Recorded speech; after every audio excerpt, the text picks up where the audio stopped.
Hey everyone, I hope it is live. Let me know in the comment section below. Our today's session is regarding light chapter. ये class 10th का हमारा chapter है and physics का first chapter ये है, तो इसमें आगे हमारे जितने भी चैप्टर्स आते जाएंगे, फिजिक्स में हो, केमिस्ट्री में हो, सारे चैप्टर्स हम इस चैनल पे कवर कर रहे होंगे. सो अगर ये पहला लेक्चर तुम लोग देख रहे हो तो डेफिनेटली सब्सक्राइब कर लेना एंड आगे के जितने भी लेक्चर्स हमारे होते रहते हैं उनको डेफिनेटली ज्वाइन कर लेना. तो यहाँ पे लाइट हमारा सबसे पहला चैप्टर हम डिस्कस करने वाले हैं. यहाँ पे मैं तुम लोग को नोट्स भी प्रोवाइड करने वाली हूँ. ये नोट्स पीडीएफ अगर चाहिए होगी सो टेलीग्राम नेम है स्टडी वेयर हाउस, जो भी हमारा चैनल का नेम है वही टेलीग्राम भी है. सो डेफिनेटली ना टेलीग्राम भी ज्वाइन कर लेना. वहाँ पे पीडीएफ वगैरह सब कुछ मैं तुम्हें फ्री में प्रोवाइड कर दूंगी. अलॉन्ग विद दैट अगर तुम लोग को सैम्पल क्वेश्चन पेपर्स चाहिए होंगे या फिर प्रीवियस ईयर क्वेश्चन पेपर्स चाहिए होंगे so definitely let me know. इनकी भी पीडीएफ में टेलीग्राम पे डाल दूंगी for class 10th. And also questions ना खुद से इनसे डेफिनेटली प्रैक्टिस करना. You can also practice per chapter questions from the question banks as well as from the NCERT. अगर हम लाइट चैप्टर पढ़ रहे हैं तो लाइट होती क्या है? It is simply a form of energy. Light energy word सबने सुन रखा है, which allows us to see the objects around us. The simplest definition that you will get. And थोड़ा सा इन वर्ड्स को अगर हम कॉम्प्लेक्स कर देंगे, कॉम्प्लिकेट कर देंगे, तो यहाँ पे हम ये भी लिख सकते हैं which produces the sensation of sight of view. That simply means that helps us to see the objects around us. ठीक है, and that can be detected by our eyes. जो भी हम अपने अराउंड ऑब्जेक्ट्स देख पा रहे हैं वो लाइट की वजह से ही तो है ना. लाइट उन पे जब पड़ रही है उस लाइट को ही वो रिफ्लेक्ट बैक कर रहे हैं, तभी जाके हम उन ऑब्जेक्ट्स को देख पा रहे हैं. ठीक है, अब ऑब्जेक्ट्स हमारे पास दो तरीके से हो सकते हैं, दो तरीके के हो सकते हैं. सबसे पहला हमारे पास होता है ल्यूमिनस और दूसरा हमारे पास होता है नॉन ल्यूमिनस.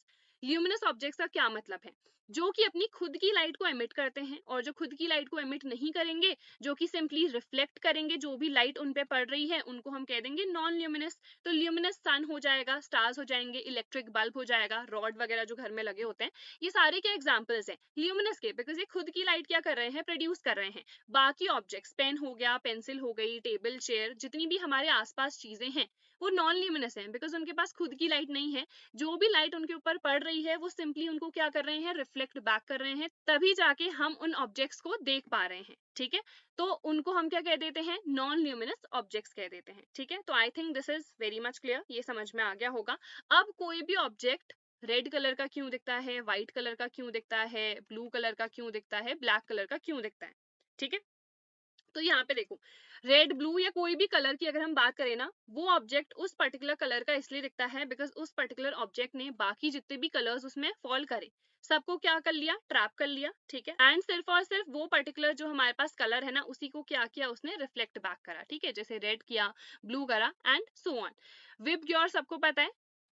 विबग्योर का क्या मतलब है कि यहाँ पे हमारे पास 7 कलर्स होते हैं ना व्हाइट लाइट में, तो ये 7 कलर्स तो पड़ेंगे ही उस ऑब्जेक्ट पे, बट वो रिफ्लेक्ट सिर्फ रेड कलर करेगा या ब्लू कलर करेगा. ठीक है, एंड व्हाइट क्यों दिखता है, व्हाइट तब दिखेगा जब जितने भी कलर्स हैं ये 7 के 7 कलर्स वो क्या कर देगा, रिफ्लेक्ट बैक कर देगा. ब्लैक कब दिखेगा, जब ये 7 के 7 कलर्स को वो एब्जॉर्ब कर लेगा और रिफ्लेक्ट बैक कुछ भी नहीं करेगा. ठीक है, इज दिस क्लियर? तो ये हमारे पास बेसिक चीज हो गई. अब हम रिफ्लेक्शन डिस्कस करते हैं कि हमारे पास रिफ्लेक्शन होता क्या है. It is simply the bouncing back of light after striking any particular surface. Reflection दो तरीके के होते हैं, एक रेगुलर रिफ्लेक्शन होता है और एक इररेगुलर होता है जिसको हम डिफ्यूज्ड रिफ्लेक्शन भी बोलते हैं. देखो रेगुलर का तो बहुत ही सिंपल सा मतलब है, जैसे हमारे पास मिरर है तो उसमें लाइट पड़ी तो उसने क्या कर दिया, उसको रिफ्लेक्ट बैक. यहाँ पे क्या होता है, एंगल ऑफ इंसिडेंस जिसको हम आई से डिनोट करते हैं एंड एंगल ऑफ रिफ्लेक्शन जिसको हम आर से डिनोट करते हैं. दोनों ही क्या होते हैं, आपस में इक्वल होते हैं, है ना. तो यहाँ पे दोनों इक्वल होते हैं. ये जो हमारे पास लाइन होती है which is perpendicular to that particular surface उसको हम क्या बोलते हैं, नॉर्मल बोलते हैं. एंड नॉर्मल के रिस्पेक्ट में ही हम angle of incidence and angle of reflection को मेजर कर रहे होते हैं. तो अगर कोई भी लाइट रे जो है वो नॉर्मली पड़ी है, मतलब परपेंडिकुलर इंसिडेंट हुई है, तो एंगल ऑफ इंसिडेंस कितना होगा, 0 होगा, बिकॉज नॉर्मल वाली लाइन और जो इंसिडेंट रे है दोनों ही क्या है, सेम है. तो एंगल ऑफ इंसिडेंस उस केस में कितना बनेगा, 0 बनेगा. It is very simple. ठीक है, तो आई थिंक दिस इज क्लियर, है ना. उसके बाद जो भी इंसिडेंट रे है, incident ray is that particular रे जो कि उस पर्टिकुलर मिरर पे या उस पर्टिकुलर सरफेस पे क्या हो रही है, इंसिडेंट हो रही है. रिफ्लेक्टेड जो कि क्या होगी, हमारी रिफ्लेक्ट करेगी. ठीक है, मतलब आफ्टर रिफ्लेक्शन जो भी रिफ्लेक्ट बैक कर गई वो क्या होगी, हमारी रिफ्लेक्टेड रे होगी।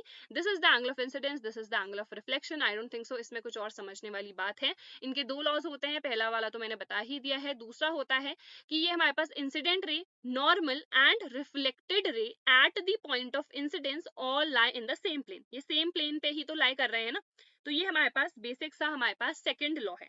सिंपल है ना, तो ये वाला भी हो गया। अब यहाँ पे मैंने तुम्हें अभी बताया कि दो तरीके के हैं, एक हमारे पास रेगुलर वाला रिफ्लेक्शन है, दूसरा है हमारे पास इररेगुलर। देखो रेगुलर का तो मतलब समझ में आ गया होगा, whenever parallel beam of rays, देखो ये सब पैरेलल बीम है ना, these are reflected as parallel beam only. देखो ये पैरेलल बीम की तरह ही रिफ्लेक्ट हुई है ना, तो उसको हम एक रेगुलर रिफ्लेक्शन कहते हैं। इररेगुलर या फिर डिफ्यूज्ड हमारे पास क्या होता है, जब हमारे पास जो भी पैरेलल रेज हैं, ठीक है, वो इंसिडेंट तो पैरेलली हुई थी बट अब वो ना रैंडम डायरेक्शन में स्कैटर हो गई हैं, they are not reflected back as parallel rays. दिख रहा है ना, देखो ये वाली इधर को हुई, ठीक है, फिर ये वाली इधर को रिफ्लेक्ट हो गई, ये वाली इधर को रिफ्लेक्ट हो गई, रैंडम डायरेक्शंस में वो रिफ्लेक्ट हो रहे हैं, जिनकी वजह से हम अपने आसपास के ऑब्जेक्ट्स देख पा रहे हैं। जिस तरीके के रिफ्लेक्शन की वजह से वो हमारे पास डिफ्यूज्ड ही होता है, ठीक है। जैसे कि हमें एग्जाम्पल ले लेते हैं, जैसे हमने मिरर की बात करी तो वहां पे तो रेगुलर हो रहा है ना, बिकॉज वहां पे क्या है, हमारे पास प्लेन सरफेस है। ये देखो इररेगुलर सरफेस है ना, इस इररेगुलर सरफेस इन इररेगुलरिटी की वजह से ही हमारे पास इररेगुलर रिफ्लेक्शन यानी कि हमें डिफ्यूज रिफ्लेक्शन देखने को मिलता है। तो जितने भी ऑब्जेक्ट्स हमारे आसपास हैं उनको हम डिफ्यूज रिफ्लेक्शन की वजह से ही देख पा रहे हैं, बिकॉज वो रैंडम डायरेक्शंस में थ्रो कर रहे हैं ना लाइट को, तभी जाके तो कोई इंसान कहीं पे भी बैठा हो एक रूम में वो ऑब्जेक्ट्स को देख पाता है, ठीक है। Is this clear? उसके बाद नेक्स्ट हमारे पास है properties of image in a plane mirror. तो मिरर क्या है हमारे पास, it is simply any glass surface जिसको एक साइड से हमने क्या कर दिया, पॉलिश कर दिया। पॉलिश के लिए हम लेड डाइऑक्साइड यूज कर लेते हैं, ठीक है। तो यहाँ पे इसको हमने पॉलिश कर दिया, सिल्वर ऑक्साइड भी बहुत बार हम यूज करते हैं। तो इस साइड से हमने पॉलिश कर दिया, तो ये वाला सरफेस क्या हो गया, ये रिफ्लेक्टिंग सरफेस की तरह एक्ट करता है, जिसको हम मिरर कहते हैं सिंपली। मिरर दो टाइप के होते हैं, प्लेन मिरर और दूसरा होता है हमारे पास स्फेरिकल मिरर। प्लेन मिरर सबको पता है, जो हम घर में देखते हैं जिसमें अपनी इमेज देखते हैं हम, वही हमारे पास प्लेन मिरर होता है। ये इसकी कुछ प्रॉपर्टीज हैं, इमेज साइज और ऑब्जेक्ट साइज एग्जैक्टली सेम होता है, जितना भी हमारा साइज रहेगा यानी कि हाइट वगैरह वो एग्जैक्टली हमें सेम दिखती है, ठीक है। इमेज डिस्टेंस और ऑब्जेक्ट डिस्टेंस एग्जैक्टली सेम होता है, जितना दूर हम मिरर से खड़े होंगे उतने ही दूर हमें क्या दिखती है, हमारी इमेज भी दिखती है। फिर हमेशा लैटरली इन्वर्टेड होती है। लेटरल इन्वर्जन का क्या मतलब होता है, लेटरल इन्वर्जन का सिंपल सा मतलब है कि अगर हम लेफ्ट की बात करें तो हमें मिरर पे क्या दिखेगा, वो राइट दिखेगा ना, तो this is the lateral inversion, ठीक है। इमेज हमारे पास वर्चुअल होती है, वर्चुअल और रियल दो तरह की हमारे पास इमेजेस होती हैं। वर्चुअल का मतलब होता है जब हमारे पास जो रेज है वो एक्चुअल में मीट नहीं करती हैं। जब भी लाइट रेज एक्चुअल में मीट करती हैं तो हमारे पास एक रियल इमेज प्रोड्यूस होती है, ठीक है। तो यहाँ पे ये हमारे पास रे डायग्राम है फॉर अ प्लेन मिरर। यहाँ पे ये हमारे पास ए बी क्या है, ऑब्जेक्ट है, इसकी हाइट कितनी है, एच। तो यहाँ पे देखो ये रे इधर पे आई, ठीक है, ये नॉर्मली इंसिडेंट हो रही है, तो ये हमारी क्या होगी, रिफ्लेक्ट बैक उसी डायरेक्शन में कर जाएगी। बट ये डॉट डॉट वाली लाइंस ये हमारे पास एक्चुअल वाली लाइंस नहीं होती है, जैसे अभी बताया ना एक्चुअल रेज, एक्चुअल हमारे पास ये है, देखो ये रिफ्लेक्ट बैक कर गई ना, बिकॉज एक पर्टिकुलर एंगल पे ये इंक्लाइन था, ये नॉर्मल होगा तो ये क्या कर गई, रिफ्लेक्ट कर गई। बट ये आगे देखो, आगे जाके क्या होंगी, डाइवर्ज होंगी ना, ये दूर जा रही है, क्या ये और ये वाली रे कभी भी मीट करेगी, नहीं करेगी। तो ये आगे मीट नहीं करेंगी तो हम कंसिडर करते हैं कि ये पीछे मीट कर रही होंगी, इसीलिए इसको हम क्या कहते हैं, वर्चुअल इमेज, बिकॉज ये एक्चुअल में मीट नहीं कर रही हैं। वर्चुअल इमेज के लिए हमेशा हम डॉटेड लाइंस बनाते हैं, डॉटेड लाइन से उनको रिप्रेजेंट करते हैं, तभी यहाँ पे डॉटेड लाइंस बनी हुई हैं, ठीक है। तो ये हमारे पास ये तो वापस उसी डायरेक्शन में रिफ्लेक्ट कर जाएगी। ये इस तरीके से इंसिडेंट हुई है तो ये इधर को क्या हो गई, रिफ्लेक्ट हो गई। तो यहाँ पे हमें क्या मिल रही है, देखो इमेज मिल रही है। तो ये हमारे पास इमेज है, इसकी हाइट एग्जैक्टली सेम है, डिस्टेंस देखो सेम है, जो अभी हमने प्रॉपर्टीज डिस्कस करी थी, लेटरल इन्वर्जन यहाँ पे होगा। और ये जो इमेज हमारे पास बन रही है ये वर्चुअल है, बिकॉज यहाँ पे लाइट रेज एक्चुअल में मीट नहीं कर रही हैं। तो I think you got the properties. ये हमारे पास सिंपल सा लेटरल इन्वर्जन है। जैसे हमारे पास राइट हैंड है तो ये लेफ्ट हैंड हमें दिखेगा मिरर पे, ठीक है। चलो नेक्स्ट हमारे पास आ जाता है स्फेरिकल मिरर। स्फेरिकल मिरर जो कि कर्व्ड होगा, या तो इनवर्ड्स या फिर आउटवर्ड्स। अगर वो इनवर्ड्स हमारे पास कर्व्ड है, जो भी हमारा रिफ्लेक्टिंग सरफेस है, देखो यहाँ पे ना हमारे इस वाले सरफेस में क्या होगा, रिफ्लेक्शन होगा। ये जो हम डैश डैश बनाते हैं ना, दिस इज इंपॉर्टेंट बिकॉज ये हमें सिंपली पॉलिशिंग बता रहा होता है कि ये वाला पॉलिश सरफेस है और ये वाला हमारा क्या होगा, रिफ्लेक्टिंग सरफेस होगा। ठीक है, यहाँ पे दिस इज कर्व्ड आउटवर्ड्स, ये हमारे पास क्या है, पॉलिश हुई है, यहाँ पे क्या होगा, हमारा रिफ्लेक्शन हो रहा होगा। ठीक है, इज दिस क्लियर? ठीक है, तो ये दोनों हो गई हमारे पास। Spherical mirror whose reflecting surface is curved outwards, तो वो हमारे पास क्या हो जाएगा, आउटवर्ड्स, वो कॉन्वेक्स मिरर, और ये वाला हमारे पास concave mirror. Is this clear? अब यहाँ पे कुछ टर्म्स आते हैं हमारे पास, वो समझने बहुत ज्यादा इंपॉर्टेंट है। यहाँ पे देखो, centre of curvature, pole, and हमारे पास principal axis, radius of curvature, ये सारे टर्म्स आते हैं। Principal axis is a line जो कि सेंटर ऑफ कर्वेचर और पोल से पास करती है। अब ये पोल क्या है, उस पर्टिकुलर मिरर का जो मिड पॉइंट होगा वो पोल कहलाएगा। सिंपल। अब ये जो हमारे पास स्फेरिकल मिरर है, ये ऑब्वियसली किसी ना किसी स्फेयर का ही पार्ट होगा, तो वो स्फेयर का जो भी सेंटर होता है उसको हम सेंटर ऑफ कर्वेचर कहते हैं, which means the centre of the the centre of the sphere of which the mirror is a part, it is known as the centre of curvature. And जो radius होगी उसी sphere की, उसको हम radius of curvature कह देंगे, या फिर हम ऐसे भी कह सकते हैं कि सेंटर ऑफ कर्वेचर और पोल के बीच का जो भी डिस्टेंस होता है उसको हम कैपिटल आर से डिनोट करते हैं, which is the radius of curvature. और principal axis that will be the line जो सेंटर ऑफ कर्वेचर और पोल से क्या करती है, पास करती है। ठीक है, the same goes for this also, convex mirror के लिए भी जो भी टर्म्स हैं उनकी डेफिनेशन यही आएगी। ठीक है, फोकस क्या होता है हमारे पास, फोकस इज दैट पॉइंट जहां पे रेज अगर पैरेलल आई है प्रिंसिपल एक्सिस की, तो रिफ्लेक्शन के बाद जिस भी पॉइंट पे वो मीट करेंगी ना, उसको क्या कहते हैं, फोकस कहते हैं। जैसे ये वाला डायग्राम हमारे पास है, तो ये हमारे पास क्या है, this is the principal axis, अभी हमने देखा ये पोल है। अब हमारे पास जो रेज है ना, वो प्रिंसिपल एक्सिस के क्या आ रही है, पैरेलल आ रही हैं, तो रिफ्लेक्शन होगा इनका। रिफ्लेक्शन होने के बाद जिस भी पॉइंट पे वो मीट करती हैं उनको कहते हैं हम फोकस। फोकस की डेफिनेशन भी दोनों मिरर के लिए अलग अलग होगी, बिकॉज इसका तो एक रियल फोकस है, किसका, कॉनकेव मिरर का, बट अगर हम बात करें कॉन्वेक्स मिरर की, ठीक है, तो यहाँ पे इसका रियल फोकस नहीं होता है। ये हमारा कुछ इस तरीके से आई। ठीक है, अब ये इस डायरेक्शन में क्या होंगी, रिफ्लेक्ट होंगी, तो यहाँ पे ये आगे जाके कभी भी मीट तो करेंगी नहीं। ठीक है, तो विच मीन्स ये बैकवर्ड्स डायरेक्शन में मीट कर रही होंगी इस तरीके से। तो यहाँ पे ये हमारे पास क्या होगा, इसका वर्चुअल फोकस होगा। वर्चुअल का मतलब वही है कि वो रेज हमारे पास एक्चुअल में मीट नहीं कर रही है। ठीक है, तो ये हमारे पास बेसिक डेफिनेशन हो गई। फोकल लेंथ क्या होगी, पोल और फोकस पॉइंट दोनों के बीच का जो भी डिस्टेंस होगा वो हमारे पास फोकल लेंथ कहलाएगी। Very very simple. ठीक है, नेक्स्ट हमारे पास रिलेशन आ गया between R and F, which is the focal length. Focal length को हम जनरली स्मॉल एफ से डिनोट करते हैं, कैपिटल एफ जो है वो फोकस पॉइंट के लिए आता है। ठीक है, R equals to 2 into F, जो रेडियस ऑफ कर्वेचर है वो फोकल लेंथ के ट्वाइस ही आती है, यानी कि अगर ये मेरे पास पोल है, ये मेरे पास फोकस है, ये मेरे पास क्या है, सेंटर ऑफ कर्वेचर, तो ये और ये डिस्टेंस क्या होंगी, आपस में इक्वल आएंगी, तभी जाके तो ये पूरा आर है, ये हमारे पास एफ है, और ये डिस्टेंस भी हमारे पास इक्वल, अगर हम एफ के ही ले तो आर इक्वल्स टू क्या आ जाएगा, 2f। Got my point? ठीक है, तो ये हमारे पास सारी चीजें हैं, ये वही जो अभी मैंने बताया। अगर हमारे पास रेस पैरेलल आ रही हैं तो रिफ्लेक्शन के बाद जिस भी पॉइंट पे वो मीट करेंगी उसको हम फोकस पॉइंट कहते हैं। ठीक है, प्रिंसिपल फोकस भी उसको हम कह सकते हैं। एंड ये हमारे पास रे डायग्राम हो गया, दूसरा वाला जो अभी मैंने बताया था कॉन्वेक्स मिरर के लिए। ठीक है, नेक्स्ट हमारे पास है representation of the images formed by spherical mirrors using the ray diagrams. यहाँ पे कुछ हमारे पास लॉस टाइप होते हैं जिनको हमें फॉलो करना होता है।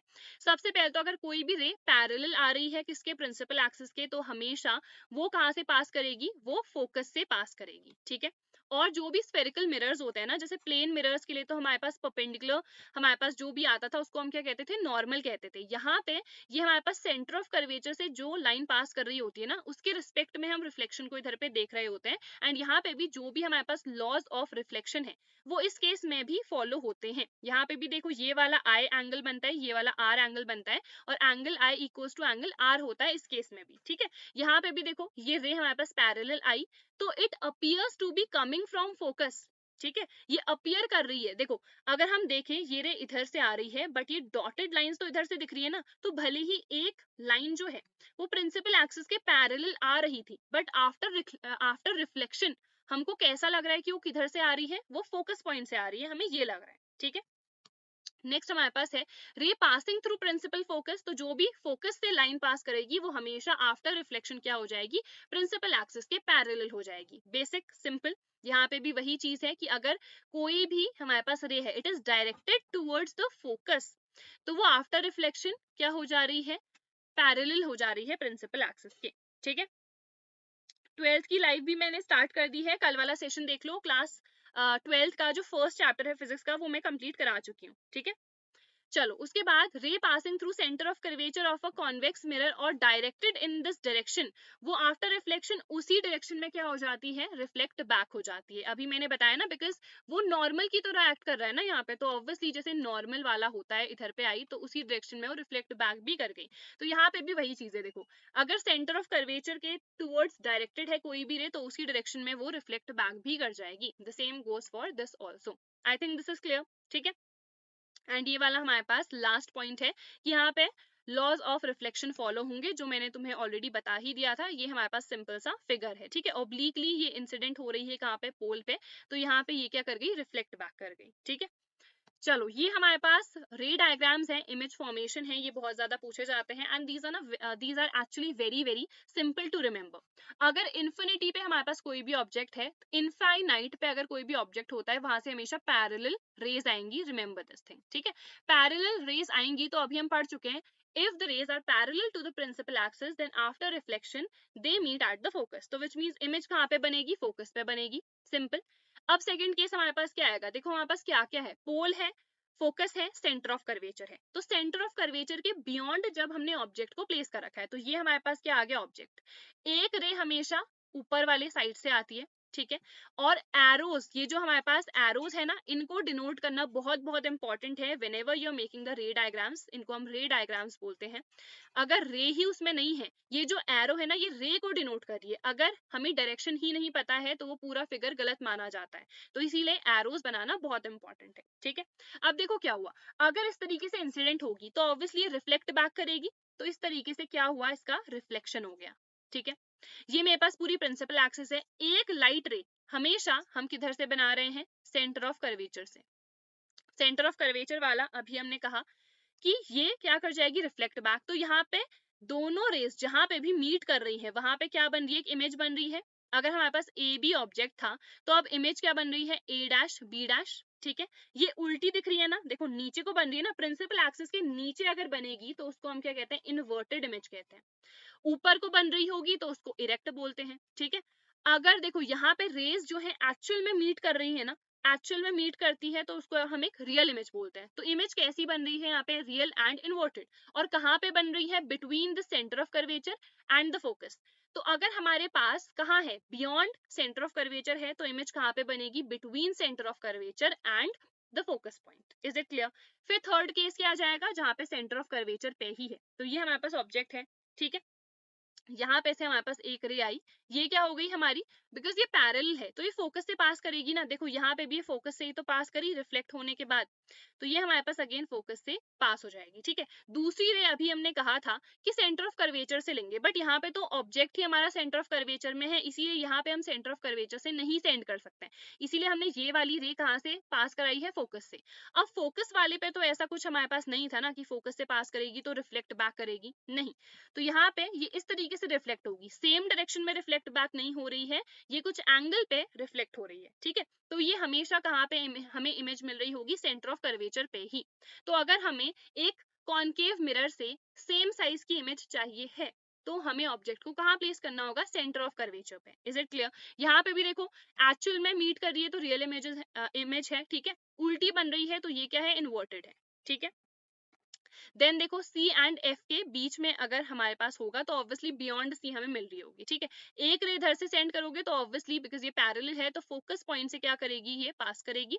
फिर देखो दूसरी रे जैसे हमने यहाँ पे सेंटर ऑफ कर्वेचर से पास कराई थी ना, यहाँ पे भी हम वही कर रहे हैं। अब सेंटर ऑफ कर्वेचर से रे पास कर रही है तो क्या होगा, ऑब्वियसली वो वापस से उसी डायरेक्शन में रिफ्लेक्ट बैक करेगी। तो यहाँ पे मीट कराओगे तो इधर पे ये मीट कर जाएगी ए डैश बी डैश। ठीक है, ये भी हमारे पास रियल एंड इन्वर्टेड है। हर केस में रियल एंड इन्वर्टेड मिलती है, सिर्फ एक केस में यहाँ पे वर्चुअल एंड इरेक्ट मिलती है, जो कि हमारा लास्ट वाला केस है। ठीक है, यहाँ पे देखो आप फोकस पे है, इन डायग्राम्स को बहुत अच्छे से बनाना पड़ता है सो दैट हमें जो भी चीज चाहिए है ना उसको हम बहुत ही प्रिसाइसली शो कर सके रे डायग्राम में। जैसे यहाँ पे फोकस पे मैंने प्लेस कर रखा है। ठीक है, तो एक रे ऐसे गई, पैरेलल, तो फोकस से ही पास करी। दूसरी रे तुम्हें इस तरीके से लेनी है या फिर सेंटर ऑफ कर्वेचर को इस तरीके से एडजस्ट करना है कि ये दोनों रेज ना मेरे पास पैरेलल आनी चाहिए। पैरेलल आने का क्या मतलब है कि जो हमें इमेज मिल रही है वो कहाँ पे मिल रही है, अब इन्फिनिटी पे मिल रही है। ठीक है, देखो इन्फिनिटी पे जब ऑब्जेक्ट था, इमेज कहाँ पे मिली, फोकस पे। तो अगर फोकस पे ऑब्जेक्ट है तो इमेज कहाँ मिलेगी, इन्फिनिटी पे। Very simple to remember. And यहाँ पे भी रियल एंड इन्वर्टेड हमको इमेज मिलती है। ठीक है, इज दिस क्लियर? चलो नेक्स्ट हमारे पास ये वाला डायग्राम है which is the most important. देखो यहाँ पे फोकस और पोल के बीच में रखा हुआ है ऑब्जेक्ट। अब देखो यहाँ पे से हम पैरेलल नहीं ले सकते हैं बिकॉज अदरवाइज ये फोकस से इस तरीके से पास होगी, तो हमें एक ऑब्लिकली रे इंसिडेंट करते हैं, तो इस तरीके से वो क्या हो जाएगी, रिफ्लेक्ट हो जाएगी, है ना। फिर हम सेंटर ऑफ कर्वेचर से एक रे लेते हैं इस तरीके से, द सेम रे जो हमने इसमें और इस फिगर में ली थी। तो ये क्या होगी, पीछे को बैकवर्ड्स, आगे तो बिकॉज ये क्या हो रही है, देखो डाइवर्ज हो रही है ना, क्या ये आगे को रेस कभी भी मीट करेंगी, नहीं, तो इनको बैकवर्ड्स मीट करा रहे हैं। ठीक है, तो बैकवर्ड्स अगेन ये हमें डॉटेड लाइन से रिप्रेजेंट करना है बिकॉज ये वर्चुअल इमेज बन रही है। एक्चुअल में जब भी रेज नहीं मीट करती हैं तो हम हमेशा डॉटेड लाइन से उसको रिप्रेजेंट करते हैं। ठीक है, तो यहाँ पे ये हमारे पास डॉटेड आ गया, तो ये ए बी है, तो ए डैश बी डैश हमको क्या मिल रही है, इधर पे इमेज मिल रही है। ठीक है, ये हमारे पास एक्चुअल में नहीं मीट कर रही है तो ये एक वर्चुअल इमेज है and this is erect because principal axis के ऊपर ये हमें मिली है। ठीक है, I think this is clear. ये हमारे पास बाकी सारी चीजें इधर पे गिवन है, पोजीशन एंड नेचर, ये सब तो मैं ऑलरेडी बता चुकी हूँ। देखो यहाँ पे मैग्नीफाइड मिलती है हमें, बट इन दोनों के केस में जो हमने इन्फिनिटी वाला देखा था and beyond centre of curvature, वहां पे हमें डिमिनिश मिलती है। ठीक है, और यहाँ पे तो सेम साइज आएगा ऑब्वियसली सेंटर ऑफ कर्वेचर पे अगर हमने प्लेस कर रखा है। ये यूजेस कई बार आ जाते हैं, तो यूजेस तो थोड़े रटने ही पड़ेंगे, इधर पे मैंने मेंशन कर रखे हैं। ठीक है, नेक्स्ट हमारे पास है use of concave mirror. Users पूछे जाते हैं थोड़े बहुत कभी कभी। ठीक है, तो यहाँ पे टॉर्च में यूज किया जाता है जब भी हमें लाइक बीम चाहिए होती है। ठीक है, टॉर्च में चाहिए होती है, सर्च लाइट्स में चाहिए होती है, व्हीकल हेडलाइट्स में चाहिए होती है, पावरफुल पैरेलल बीम चाहिए, है ना, तो उस केस में हम कॉनकेव मिरर का यूज करते हैं। ठीक है, शेविंग मिरर में भी इसको यूज करते हैं बिकॉज हमने देखा कि अगर पोल और फोकस के बीच में कोई भी ऑब्जेक्ट रखा हुआ है तो हमें मैग्नीफाइड इमेज मिलती है एंड कैसी मिलती है, रियल मिलती है, नहीं, हमें वर्चुअल एंड इरेक्ट मिलती है। इसीलिए हम शेविंग मिरर्स के फॉर्म में भी कॉनकेव मिरर का यूज कर लेते हैं। ठीक है, डेंटिस्ट अगेन यूज करते हैं बिकॉज यहाँ पे मैग्नीफाइड इमेज उन्हें चाहिए होती है जो कि हमारे पास वर्चुअल और इरेक्ट होनी चाहिए। ठीक है, large concave mirror solar furnaces में भी यूज करते हैं बिकॉज जब भी हमारे पास लाइट कहाँ पे है, इन्फिनिटी पे, तो हमें जितनी भी लाइट है यानी कि जो भी इमेज है वो कहाँ पे मिलेगी, फोकस पे ना, तो फोकस पे जितनी भी सनलाइट है वो क्या हो जाती है, कॉन्सेंट्रेट हो जाती है एंड हेंस इस चीज का हम सोलर फर्नेसेस में यूज करते हैं। ठीक है, वेरी सिंपल। नेक्स्ट हमारे पास है image formation by convex mirror. तो कॉन्वेक्स मिरर दो ही यहाँ पे आते हैं हमारे पास diagrams, these are the two diagrams. एक तो हमारे पास पैरेलल है, तो अभी मैंने बताया था इस तरीके से रिफ्लेक्ट बैक ये करेगी, ये डाइवर्ज कर रही हैं, एक्चुअल में नहीं मीट करेंगी, तो इसीलिए इनको बैकवर्ड्स मीट कराना पड़ेगा। तो अगर हमारे पास ऑब्जेक्ट इन्फिनिटी पे है यानी कि पैरेलल रेज आ रही हैं, तो हमें हमेशा फोकस पे क्या देखने को मिलेगी, image, and it is appearing कि जो भी रेज है वो किस पॉइंट से आ रही है, वो फोकस पॉइंट से ही आ रही है। ठीक है, फिर एक फाइनाइट डिस्टेंस पे होगी फ्रॉम द पोल। ठीक है, तो ए बी, देखो यहाँ पे से एक रे आई, ये तो इस तरीके से रिफ्लेक्ट हो जाएगी, तो ये हमेशा कहाँ से पास करेगी, फोकस से, तो देखो ये वाली फोकस से पास करिए, दिस फोकस।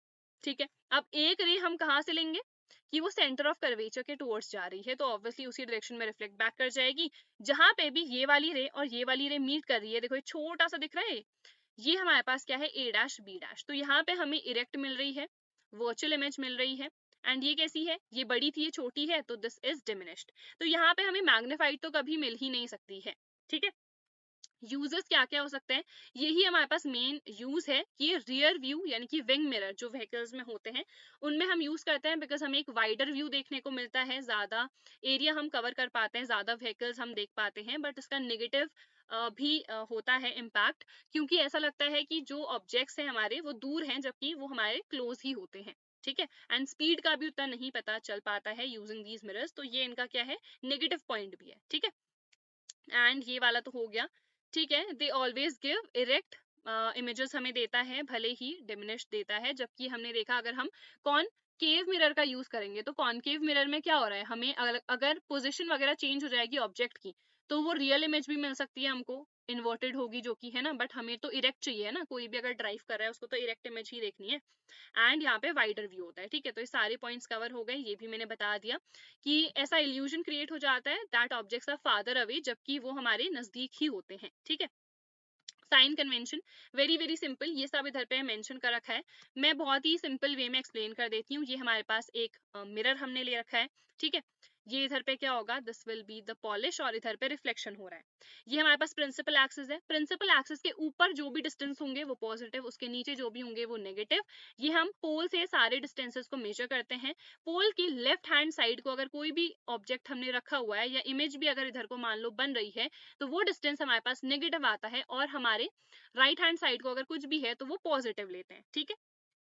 तो अगर हम फोकस की बात करें तो फोकस हमारा कॉनकेव मिरर के लिए किधर को आ रहा था, लेफ्ट हैंड साइड को, तो कैसा रहेगा, नेगेटिव रहेगा। कॉन्वेक्स मिरर की बात करें तो यहाँ को आ रहा था ना इस पॉइंट पे, तो कॉन्वेक्स के लिए क्या आएगा, फोकस पॉजिटिव आएगा। This is the very simple thing, रटना नहीं है चीजों को, यू हैव टू अंडरस्टैंड। अगर हम कोई भी ऑब्जेक्ट को प्लेस करेंगे, ठीक है, even in the numericals object हमेशा ही हम लेफ्ट को प्लेस करते हैं, तो ऑब्जेक्ट डिस्टेंस जो लेते हैं हमेशा ही हम नेगेटिव लेते हैं।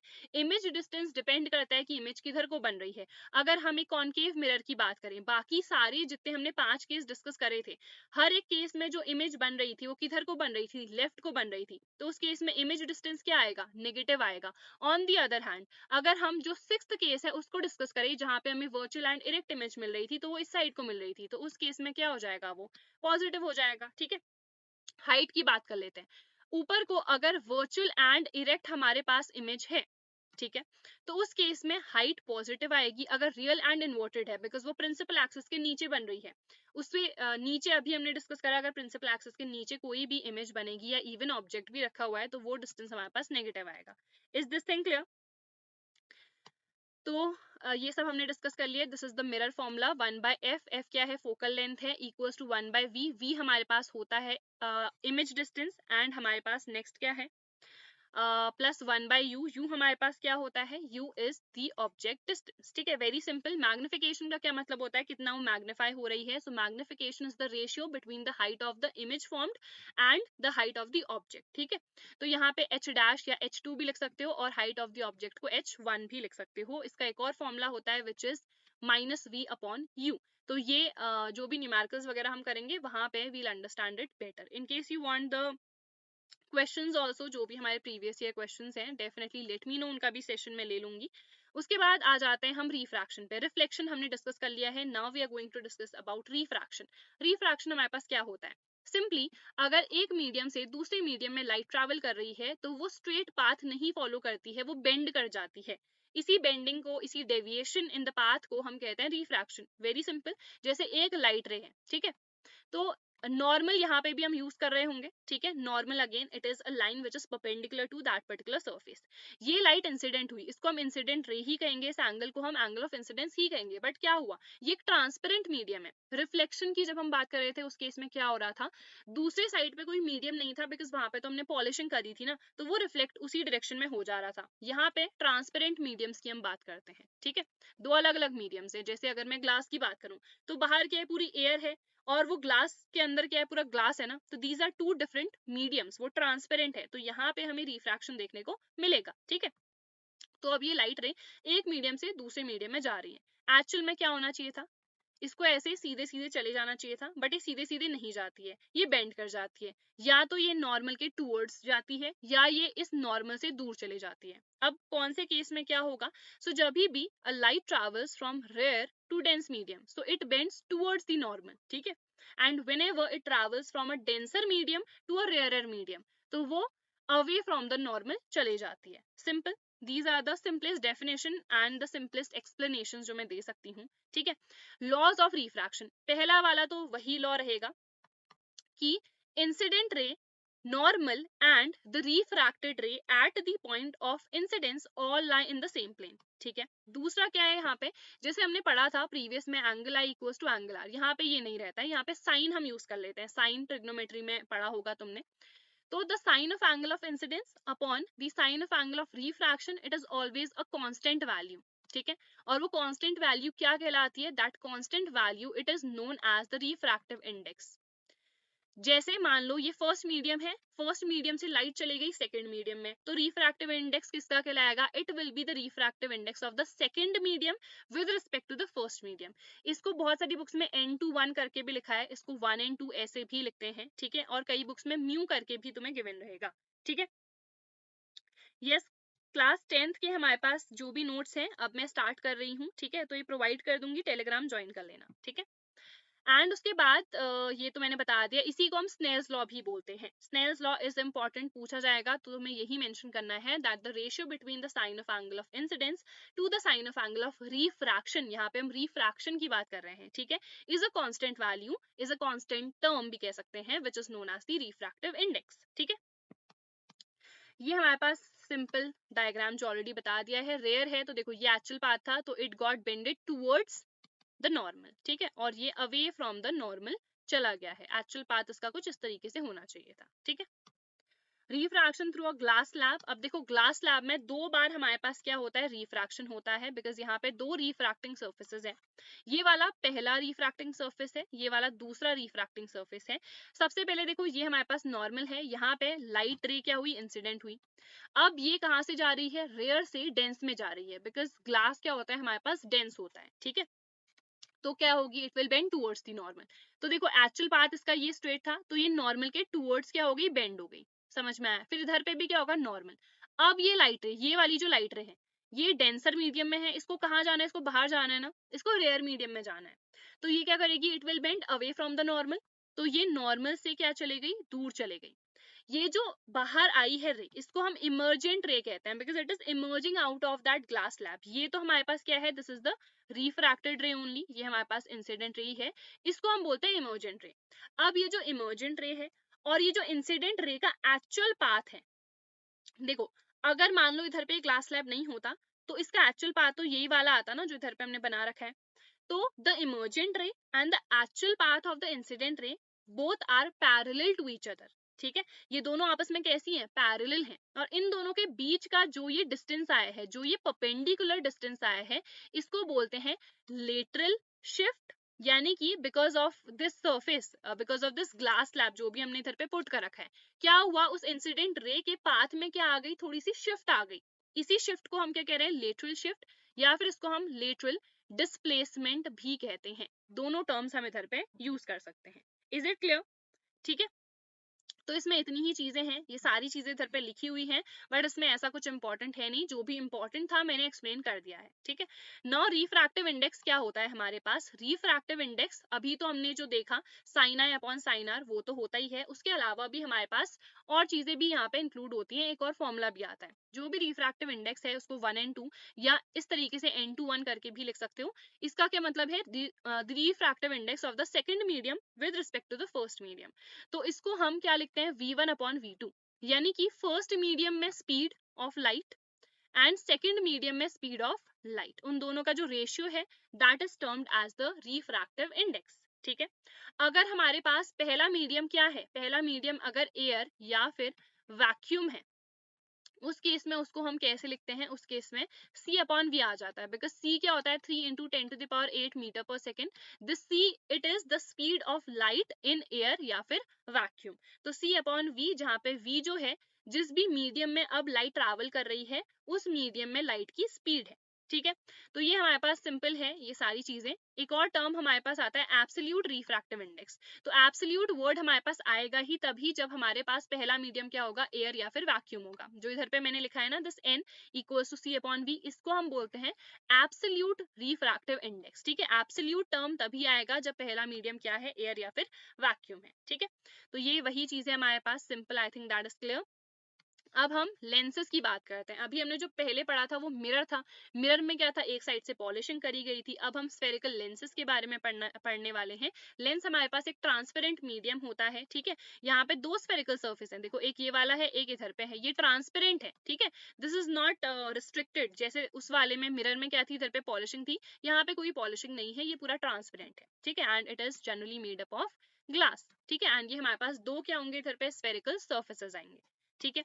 कॉन्वेक्स लेंस हमारे पास ये वाला होता है। दूसरा हमारे पास इस तरीके का लेंस होता है जिसको हम कॉनकेव लेंस कहते हैं, ठीक है। कॉन्वेक्स लेंस को हम कन्वर्जिंग लेंस भी कहते हैं, क्योंकि जो भी रेज इस पे इंसिडेंट होती हैं ये इनको क्या कर देता है, कन्वर्ज कर देता है एक पर्टिकुलर पॉइंट पे। ठीक है। और कॉन्केव को हम डाइवर्जिंग भी कहते हैं, बिकॉज इसमें जो भी रेज यहाँ पे पड़ रही होती हैं ये इनको क्या कर देता है, डाइवर्ज कर देता है, दूर दूर फैला देता है। ठीक है। कॉन्वेक्स लेंस जो है वो यहाँ पे पेरीफेरी यानी कि एंड पे क्या होगा, थिन होगा, और मिडिल पे थिक होता है। ठीक है।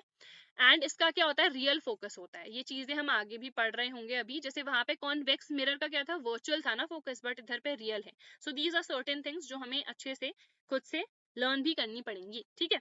तो कॉन्केव अगेन ये पेरीफेरी पे क्या होगा, थिक, और मिडिल पे क्या होगा, थिन, एंड इसका इस केस में क्या होगा, वर्चुअल फोकस होगा। ये डाइवर्ज करेगा, इसीलिए इसको डाइवर्जिंग लेंस भी बोलते हैं। अब सेंटर ऑफ कर्वेचर टर्म इधर पे भी हमारे पास उसीलिए यूज होगा। देखो यहाँ पे इस डायग्राम को देखो, बहुत अच्छे से हम समझेंगे। एक टर्म आता है ऑप्टिकल सेंटर। इस लेंस का जो सेंटर होगा उसको ऑप्टिकल सेंटर कहेंगे। जैसे उधर पे क्या कह रहे थे, पोल कह रहे थे, यहाँ पे उसको ऑप्टिकल सेंटर कहेंगे। ठीक है। अगेन यहाँ पे जो लाइन ऑप्टिकल सेंटर और सेंटर ऑफ कर्वेचर से पास करेगी उसको हम क्या कह देंगे, प्रिंसिपल एक्सिस कह देंगे। अब यहाँ पे हमारे पास वैसे तो एक ही सेंटर ऑफ कर्वेचर होता है, बट हमारे पास दो सेंटर ऑफ कर्वेचर्स भी हो सकते हैं। क्यों? बिकॉज यहाँ पे ना दो हमारे पास स्फेरिकल सरफेस है ना। एक ये वाला है, देखो अब यहाँ पे पूरा स्फेयर ये बना रहा होगा, ये वाला जो है हमारे पास ये इस तरीके से पूरा स्फेयर बना रहा होगा। तो ये देखो फर्स्ट सरफेस का जो सेंटर ऑफ कर्वेचर आएगा वो इधर पे आएगा। ठीक है। और ये जो सेकंड सरफेस है उसका इधर पे आ रहा होगा। तो इन अ बेटर वे, बिकॉज ये हम पहला कंसिडर करेंगे तो इसको हम C1 लिख सकते हैं और इस वाले को हम C2 लिख सकते हैं। तो ये हमारे पास क्या आ जाएगा, this will be R1, this will be R2। ठीक है। अपने समझने के लिए बस हम इस तरीके से यहाँ पे लिख रहे हैं। जैसे यहाँ पे हमने C1 लिखा हुआ है, यहाँ पे C2, in the same way, because ये वाला जो सरफेस है ना इसका जो सेंटर आएगा वो इस साइड को आएगा। ठीक है। इसीलिए इसको मैंने क्या लिख दिया, C1 लिख दिया है। और ऑप्टिकल सेंटर और जो हमारे पास क्या आएगा, रेडियस ऑफ कर्वेचर जो है, बेसिकली ऑप्टिकल सेंटर और जो सेंटर ऑफ कर्वेचर है उन दोनों के बीच का डिस्टेंस है, या हम उसको क्या कह सकते हैं, रेडियस भी कह सकते हैं। ठीक है। Is this clear? तो यहाँ पे हमारे पास दो सेंटर ऑफ कर्वेचर्स पॉसिबल हैं। तो सेंटर ऑफ कर्वेचर की डेफिनेशन यहाँ पे भी वही रहेगी, the centre of the sphere of which this lens is a part. ठीक है। Anything else that we left? नहीं, इसमें तो सब हो गया। इमेज फॉर्मेशन वही चीज है, यहाँ पे वही लॉज हमारे पास बेसिक फॉलो होते हैं। ठीक है। जैसे हमारे पास अगर if there is any ray which is parallel to the principal axis तो वो हमेशा फोकस से पास करेगा। ठीक है। वो रे यहाँ पे देखो, ये रे क्या है, पैरेलल है, तो अगेन ये फोकस से पास कर रही है। ठीक है। नेक्स्ट हमारे पास अगर फोकस से पास करेगी तो इस केस में क्या होगा, प्रिंसिपल एक्सिस के पैरेलल हो जाएगी। यहाँ पे भी हमारे पास वही चीज है।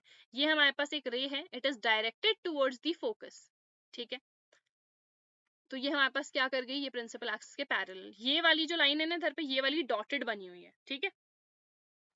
अ रे which is passing through optical centre, ये वाला पॉइंट इधर पे इंपॉर्टेंट है। जैसे वहां पे सेंटर ऑफ कर्वेचर पे था ना, कि सेंटर ऑफ कर्वेचर पे कोई भी लाइन अगर कोई भी रे अगर इंसिडेंट होगी तो it will get reflected back in the same direction. यहाँ पे अगर ऑप्टिकल सेंटर से पास करेगी तो वो अनडेविएटेड पास करेगी, उसमें कोई भी डेविएशन इधर पे नहीं आने वाला है। ठीक है। दीज आर द इमेजेस, ये हमारे पास इमेज फॉर्मेशन है, वही चीज है। देखो यहाँ पे ना हमारे पास दो फोकस होते हैं, एक ये इधर पे F1, इस साइड को हमारे पास F2 होता है, एंड यहाँ पे हम 2F1 एंड 2F2 वाले डिस्टेंसेस को कंसिडर करते हैं। ठीक है। तो अगेन रेज अगर पैरेलल है तो फोकस पे, पैरेलल का मतलब क्या है, ऑब्जेक्ट अगर इन्फिनिटी पे है तो इमेज कहाँ पे मिल रही है, यहाँ पे इस केस में हमें इमेज मिल रही है फोकस पे। ठीक है।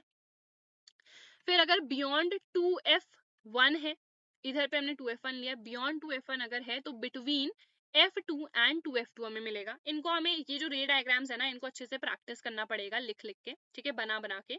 उसके बाद अगर 2F पे है, 2F1 पे अगर है तो 2F2 पे मिलेगा। जैसे वहां पे था ना, रिलेट करके ना इजीली लर्न कर सकते हो। अगर सेंटर ऑफ कर्वेचर पे थी तो इमेज भी सेंटर ऑफ कर्वेचर पे ही मिल रही थी। द ओनली डिफरेंस इज वहां पे रिफ्लेक्शन हो रहा था, इधर पे रिफ्रैक्शन हो रहा है। ठीक है। फिर अगर 2F1 और F1 के बीच में होगी तो 2F2 के क्या मिलेगी, बियॉन्ड मिलेगी। और यहाँ पे हमें एनलार्ज्ड मैग्निफाइड इमेज मिलती है, तो अकॉर्डिंगली हमको रेस को भी एडजस्ट करना पड़ेगा। फिर अगर F1 पे है तो इन्फिनिटी पे मिलेगी ना ऑब्वियसली, बिकॉज अगर इन्फिनिटी पे थी तो मुझे फोकस पे मिल रही थी। ठीक है। तो यहाँ पे ये हो गया। अब उसके बाद ये वाला जो है ना, this is the most important, इसको मैं बना के एक्सप्लेन भी कर देती हूँ अलग से। ठीक है। देखो ये मेरे पास लेंस है, this is the which one lens, convex lens, which is the converging lens। अब रेस क्या हुई, पैरेलल आई। ठीक है। ये वाला तो सबसे पहला था, ठीक है, इसको हटा देते हैं, लास्ट वाला ही डिस्कस करते हैं कि ये ऑप्टिकल सेंटर है, दिस इज F1, ठीक है। तो यहाँ पे क्या हुआ, अब लास्ट क्या है, जो ऑब्जेक्ट है वो हमने किधर पे प्लेस कर रखा है, between F1 and optical centre. एक रे आएगी पैरेलल, ये वाली रे कहाँ से पास करेगी, F2 से ये वाली रे पास कर जाएगी। एरोज बनाना बहुत इंपॉर्टेंट है। दूसरी रे हम हमेशा कहाँ से लेते हैं, ऑप्टिकल सेंटर से लेते हैं। तो ये आगे तो डाइवर्ज कर रही है, आगे तो मिलेंगी नहीं, तो इनको क्या करना पड़ेगा, हमें इस तरीके से बैकवर्ड्स एक्सटेंड करना पड़ेगा और ये डॉट से हम शो करेंगे। तो इधर पे हमें क्या मिल जाएगी, ये इमेज मिल जाएगी। ये इमेज वर्चुअल एंड इरेक्ट होगी ऑब्वियसली, बिकॉज रेज एक्चुअल में मीट नहीं कर रही हैं, वर्चुअल एंड इरेक्ट। और ये ऑब्वियसली हमारे पास कैसी रहेगी, दिस विल बी मैग्निफाइड, ठीक है। तो ये हमारे पास बेसिक सा इधर पे डायग्राम हो गया है। तो एक रे हमेशा कहाँ से लेनी है, ऑप्टिकल सेंटर से, और एक रे कैसी लेनी है, पैरेलल लेनी है। हर डायग्राम में तुम्हें वही चीज मिलेगी, ठीक है।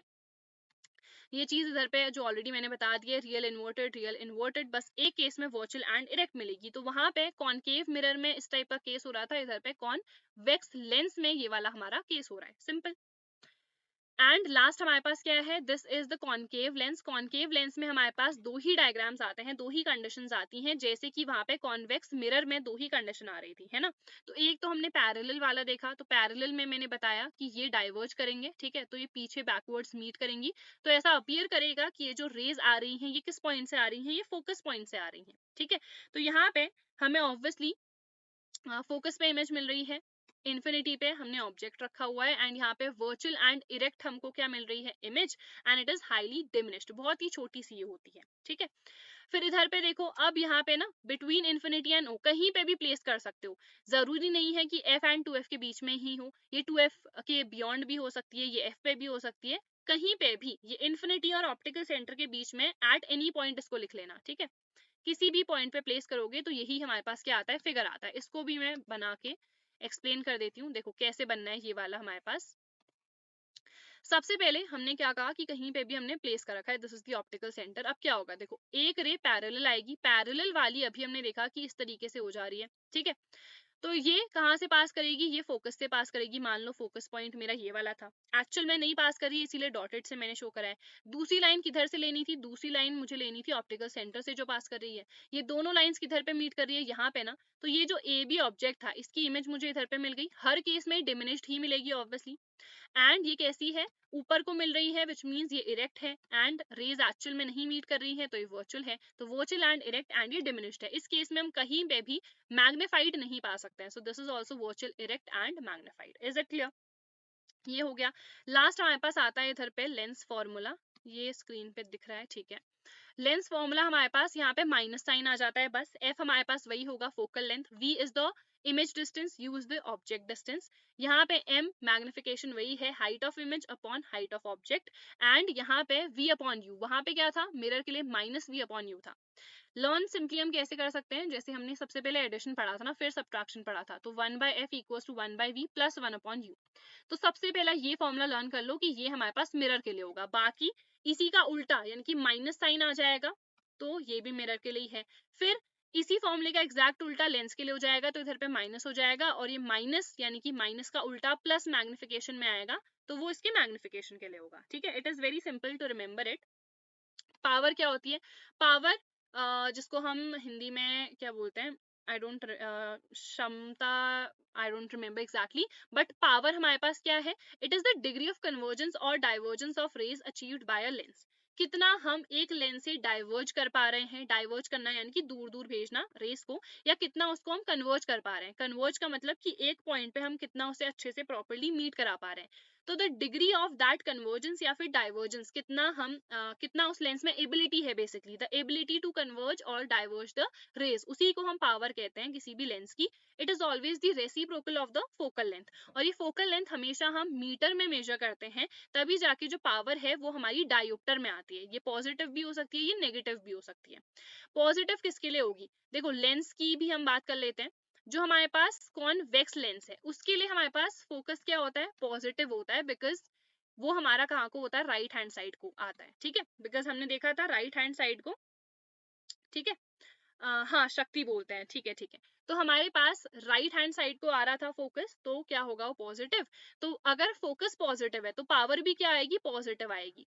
तो एक कॉन्वेक्स लेंस की जो पावर होती है दैट इज पॉजिटिव, और कॉनकेव की अगर हम बात करेंगे, कॉनकेव के लिए अभी हमने देखा कि लेफ्ट हैंड साइड को फोकस आ रहा है जो कि एक वर्चुअल फोकस है, तो नेगेटिव होगा ऑब्वियसली फोकल लेंथ। नेगेटिव अगर है फोकल लेंथ तो पावर भी कैसी आएगी, नेगेटिव आएगी। तो हेंस एक कॉनकेव लेंस के लिए पावर क्या होती है, नेगेटिव होती है, ठीक है। एंड डायोप्टर इज द ऐसा यूनिट, डायोप्टर में पावर को तभी मेजर कर सकते हो जब फोकल लेंथ मीटर्स में मेजर्ड है। रिमेंबर दिस पर्टिकुलर थिंग, ठीक है। तो आई थिंक ये पूरा कॉन्सेप्ट समझ में आ गया होगा। यहाँ पे हर एक चीज हम डिस्कस कर चुके हैं। यहाँ से न्यूमेरिकल्स बहुत ज्यादा पूछे जाते हैं, तो if you want a session on the numericals also, so definitely let me know, we'll take that session also. And we are done with this chapter. 45 minutes around में हमने पूरा चैप्टर कंप्लीट कर लिया है। तो इन वीडियोस को ना ज्यादा से ज्यादा शेयर करना, सो दैट आगे भी मैं इसी तरीके के से और सेशंस भी तुम लोग के लिए ला पाऊँ।